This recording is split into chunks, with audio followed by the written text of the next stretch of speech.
တစ်တော်မှာ Gmail ဖုန်းနံပါတ်တွေကိုဘယ်လိုချိန်ရမလဲဆိုတဲ့ setting လေးကိုဒီ video မှာ live ပြပြပေးမှာဖြစ်ပါတယ်။ဒီပထမဆုံးအနေနဲ့ကျွန်တော်ဒီဘောက menu ဆိုတာလေးကိုနှိပ်ပါပြီးရင်ကျွန်တော်ဒီမှာ setting and privacy ဆိုတာလေးကိုနှိပ်ပါဒီ privacy ကိုနှိပ်ပြီးဆိုရင်ကျွန်တော်ဒီမှာ account ဆိုတာရှိရဲဒီ account ကိုတစ်ချက်နှိပ်ပါ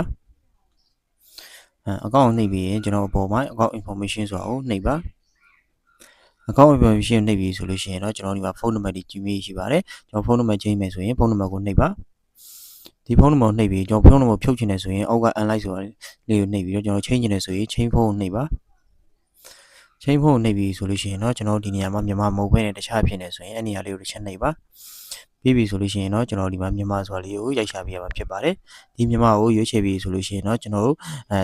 ထည့်မဲ့ဖုန်းနံပါတ်ကိုဒီမှာထည့်ပါပြီးပြီဆိုရင်ကျွန်တော်ဒီအောက် content ကိုနှိပ်ရပြီပြီးရင်ကျွန်တော်တစ်ချက်ပြန်ထွက်မယ်ထွက်ပြီးလို့ရှိရင်ကျွန်တော် Gmail ချင်းနေဆိုရင် Gmail ကိုတစ်ချက်နှိပ်ပါ